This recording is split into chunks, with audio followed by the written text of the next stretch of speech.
Welcome to Business Focus program run by Poland Weekly. Today my guest is Dr. Lars Gutheil, Executive Board Member of German-Polish Chamber of Industry and Commerce. We will talk about the cooperation between our countries. Hello, Sylwia. Great to be here. Obviously, the cooperation between our countries is important for both sides. On your recent conference, Polish-German Markets of the Future, that took place in November in Potsdam, it was said that the crisis is an opportunity. So exactly this is an angle I would like to take today at our discussion, as you know, the mission also of Poland Weekly is, to look for what is bringing us together. And I'm sure there is a lot of opportunities between Poland and Germany. And well, let's start maybe with the general question and the general context. How would you define the nature of business relations between Poland and Germany?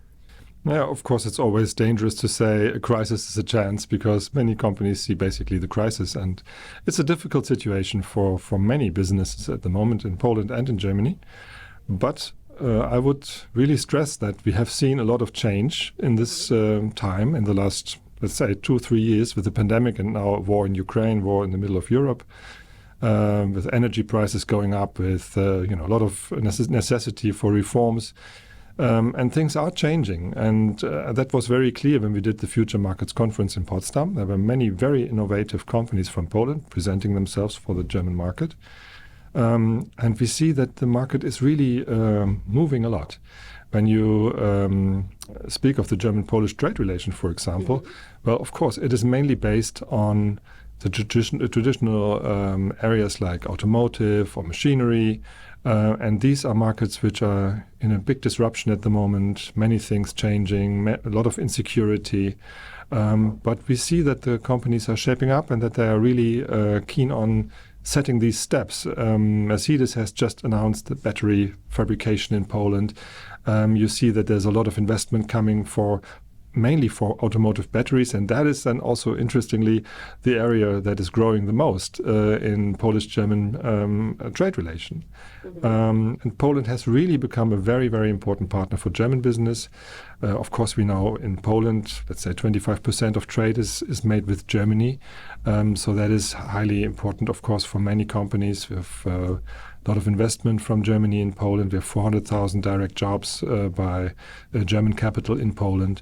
But the other way around, Poland is also really gaining a very important position for many German purchases and for German companies as well. And that happens mainly through innovation. So let's think about a company like Eco Energetica, former startup from Zielona Góra, now 700 employees, really pushing into other markets and delivering loading systems to, for example, the city of Paris or the city of Berlin.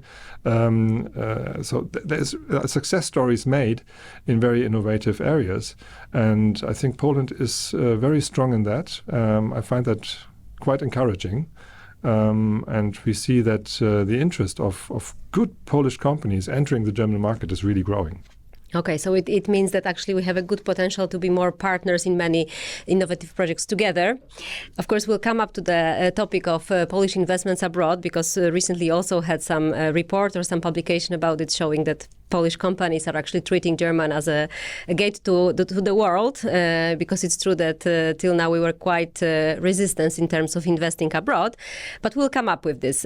Before that, I would also want to ask you about something you already mentioned, yes, in terms of naming crisis we had, the war in Ukraine. And do you think what kind of impact on the image of Poland, on the security of investment, it had, or it has, or maybe I know that the situation in the beginning was different. Everybody were holding its breath, but now we are unfortunately over 10 months from the beginning of the war. So how do you see it happening in the trade relation? What impact it has?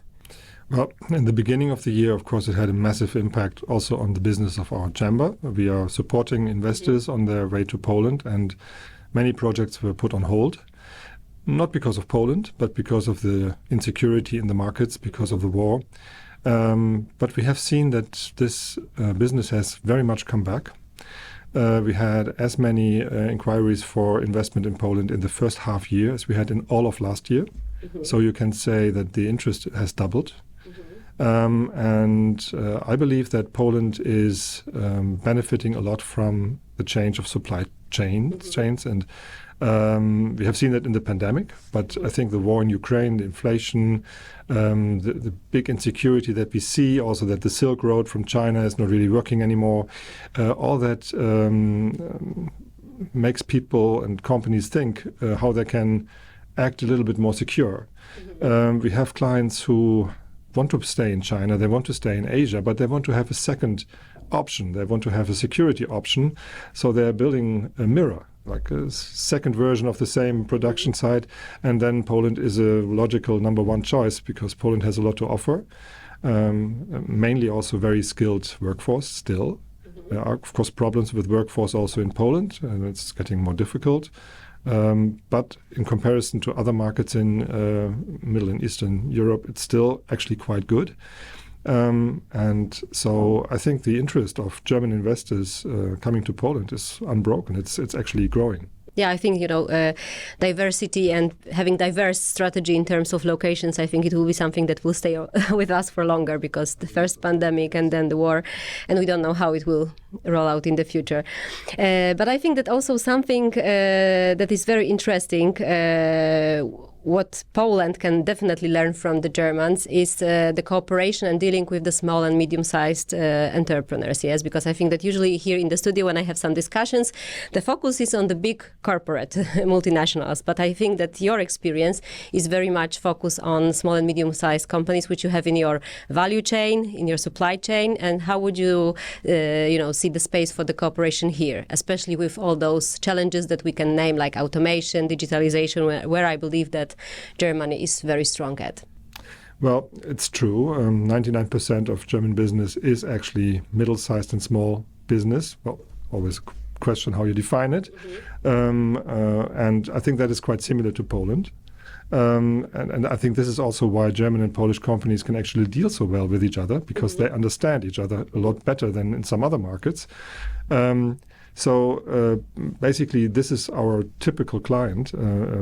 Healthy, middle-sized, internationally active company that wants to enter the Polish market. And on the other side, we have a growing number of Polish companies entering the German market as well, because Polish companies have reached a level where they can actually very well compete also in other markets. I think most of these middle-sized companies are usually somewhere in the supply chain and a bit dependent on these classic markets like automotive, like machinery, and also very much dependent on the disruption in these markets.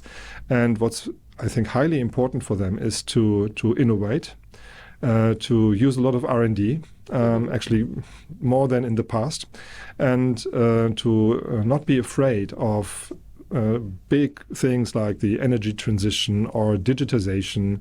It's very important to get the information that is needed and to set the right steps to be important for the supply chain also in the future. And we are trying to help. I think the key areas where AHK is busy at the moment is indeed the change in the energy markets, renewable energies, energy efficiency. Just today, I was at an event where we handed out some awards for innovative Polish companies in the field of energy efficiency, the Young Energy Europe project, where 50 participants from Poland have delivered great examples how you can save energy, do something for the environment, but also for your pocket. And the other topic, of course, is digitizing. And there we are very active as a chamber in the field of Industry 4.0. We are going to introduce a study together with SWPS University in Warsaw early next year, where employees out of middle-sized and small companies get a chance to learn more about how to implement digital procedures in companies. And we see that the demand is really there. So you see, we feel that this is exactly what companies want in the market at the moment, and we are trying to give this back to the companies. Yeah, because I think that we are in the level to move to practical implications, right? And also how to use it in practice, because I think that there is so much talk about, the need. And in terms of the declarations in many research, it is shown that, of course, everyone understands the need of digitalization and also any movements toward energy efficiency. But then somehow it not always happens. I think that the medium and small size company maybe have more challenges because it also refers to investments. And now, because when you look on the declarations of the companies, because of the crisis and because of the inflations and other, what they are stopping, they are actually postponing some investment processes. So to balance those two areas can be a challenge for the people that are managing the companies, right? Absolutely. And of course, I understand that companies want to lower their costs and that they maybe are a bit careful about taking big investments, big steps. But I think you really must focus on what is important for the company. And if you wait too long with investments, it can also be a very big risk. So yes, I don't want to change positions with some decision makers in companies at the moment. It's a very complicated, very difficult time for many. But we are trying as a chamber to give as much information as possible and organize events where companies can inform what potentials are in the market. And I think cooperation between Polish and German partners can also really help setting the right steps and also getting through very difficult times. Because also for the good practices that you already have from the German markets, also that refer to small and medium-sized companies. Definitely when it comes to energy transition or when it comes to digital, there's a lot of practical experience in the German market. German partners have that experience. There are also some good advisors. So that's what we can bring in. This is where we can give an added value to companies here in Poland too. And I believe the same issues are with another topic that I would like to discuss, which is, of course, sustainable development, environment-friendly solutions. ESG, I think, is, the three letters that were, dominating this year. I hear everywhere ESG. And of course, even if we take a look on the Polish market, you think that because of the regulations that will only occur to the big companies or stock exchange and the big companies, but actually because of the supply chains, yes, at the end of the day, that will refer to everyone. So I'm wondering, how do you, as a Chamber of Commerce, tackle this issue?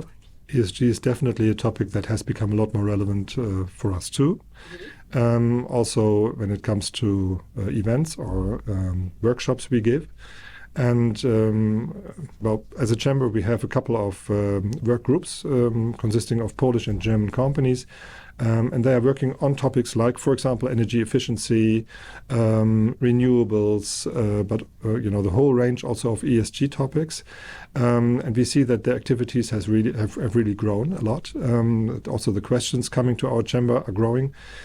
So that is something we are very busy with. Well, I have already mentioned one project that we did this year. That was this Young Energy Europe project, where we really helped saving CO2 emissions.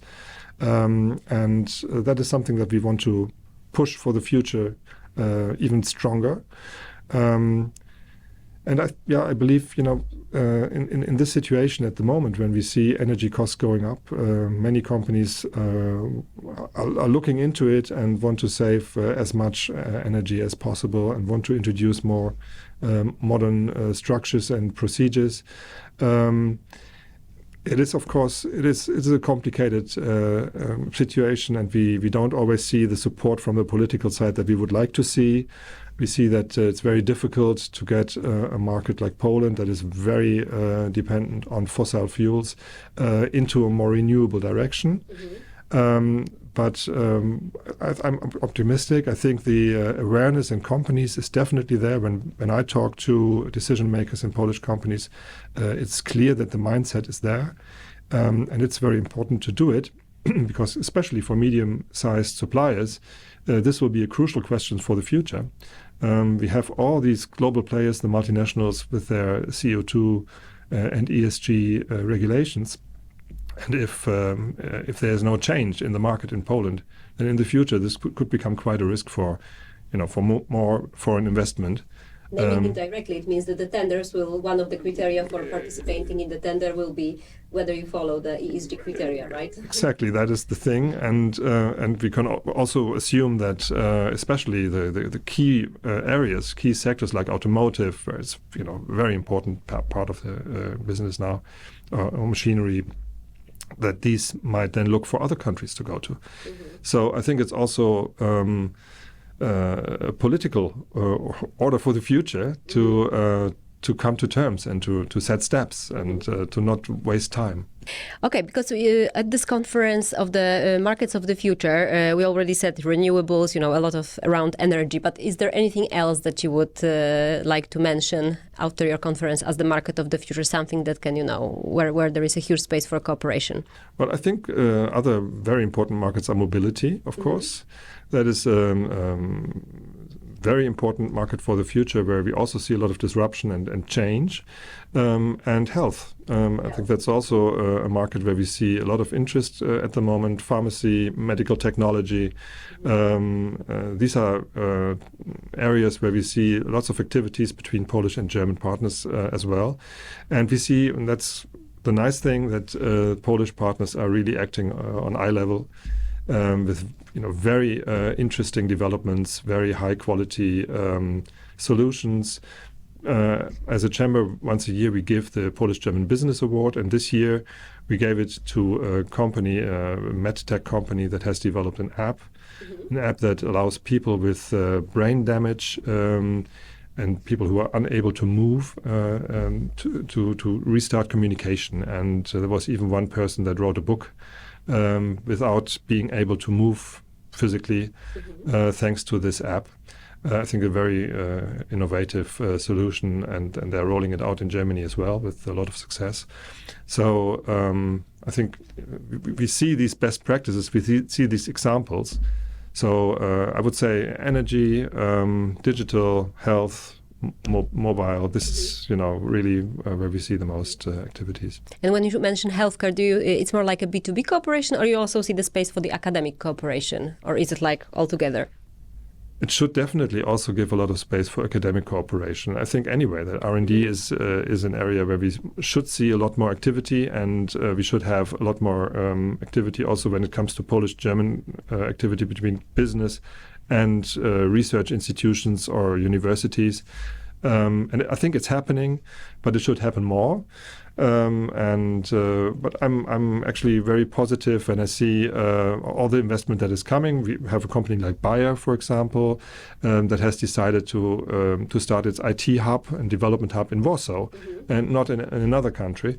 And they are building up a workforce of 600 IT experts. Of course, they have to work also with academic partners to achieve these goals. But I think it's a very encouraging development to see how important Poland has become for this sector. Very good information for Poland here for the investment, but also I know that there is a lot of happening on the other side. So finally, more and more Polish companies are encouraged to invest, not export to Germany, which was happening for many years, but to invest. If you could tell us more about this and what's the outlook for the future? It's indeed a growing number of companies. I would say that when we look at our clients as a chamber, we have now more than 50% Polish clients going to Germany. So that has really changed. In the past, it was quite different. And what we also encounter a lot is that these companies have very often already tried to be active in Germany and then seen how difficult it is. And then only in the second step, they are looking for partners. So I think one thing that we can definitely learn out of it is, if you want to go to Germany, don't underestimate the difficulty of entering this market. It's a quite complicated market, a risky market. So you must be prepared. You must have your partners at hand, and you must set slow steps, step by step, and not hope that you can, conquer Germany just in a day. It's impossible. I think these are some basic learnings. But we also do inquiries amongst Polish investors in Germany every year. And this year we got the positive response that they are very positive about the way German companies deal with, payments. They pay on time, so they have a reliable partnership. They are also very positive on the infrastructure in Germany. So these are the good parts. More negative or complicated parts is bureaucracy, of course. Also the fact that Germany has very different rules in the different states. So it can be very confusing for somebody who is not familiar with the German market, maybe also not familiar with the German language, because language is still an important issue. More and more German companies have people who speak very good English. But if you really want to succeed in Germany, it always makes sense to have somebody with you who speaks also German. And I think something that I also read in your press release is that many Polish investors who entered Germany, they actually think it's as a trampoline for the world. It means that they feel that actually from Germany they can be more successful in, having this international expansion and doing maybe some cross-border transactions. That's absolutely true. I think very many companies from Poland have used Germany in the past also as a stepstone to Asia, mainly to China. And we just, some weeks ago, we did a research on the question, how do Polish companies deal with the China question compared to German companies? Because in Germany we have this huge discussion going now after Russia. What could be the next potential risk market, and that might be China when it comes to a conflict with Taiwan. So more and more German companies are aware of the China question, and of course we see all the difficulties also with the corona pandemic to get out of the pandemic. We saw a lot of difficulties in the logistics side from China. So German companies have become a bit more careful when it comes to investments in this market. But we don't really see the same discussion in Poland. And so the interesting outcome of our research was that indeed, of course, there is far less direct Polish investment in China, but many Polish companies are active in China through Germany. And so the whole discussion that happens in Germany is, of course, highly relevant for Poland as well, because it will affect a lot of Polish companies inevitably. And I think Polish companies should also make up their minds what they want for the future. I'm sure they do. But we see that the whole development that happens in Germany at the moment has quite an impact also on the Polish economy. Always had. Okay, so maybe just last question, because you mentioned language as maybe a potential barrier also, that it's better to speak German when you enter a German market. But any other, maybe some cultural tips in terms of doing business together on one side or the other? Some observations from your perspective? Because usually we think that we are so close to each other that we know each other well, we understand each other well, but at the end of the day there are some small differences that can make a difference. I would completely agree with you. We know each other pretty well, and I think we also cope with each other pretty well. And our cultures are relatively similar. And what we see in our network, I mean, we have 1,000 companies in this network, that it's very often not only a business relationship, but really friendship between these people and these companies. But of course, there are differences. And I think, Polish business people and German business people have quite a similar idea of what 100% means, which is already very important. Just the way to get there is quite different. And I think also what I sometimes feel as a German, I want to have things settled early on. And I think Germans are a little bit less elastyczne, yeah. So less flexible. If something is regulated, or if you have a contract, and Germans like contracts, I like to write things down, and it's settled in stone. While the Polish side would usually always see how things go, and be a lot more open for adaptation. And I would actually say that very often the Polish way is more successful in the end. But it can cost some nerves for the German partner, and it can also get some irritation. And so I think that is something where Polish partners should be careful. Flexibility is not the strongest German point. And I think for the rest, it's the same as everywhere. You should be honest, you should be punctual, and you should be reliable. But I think that's true for every market, and I think that's actually working very well. This is why Polish and German companies do so good business, because they have a quite similar understanding about this. Yeah, so with the strengths on both sides and with such a big unpredictability in our times, I believe that we can have a good match for the future in terms of doing business together. I'm sure about it.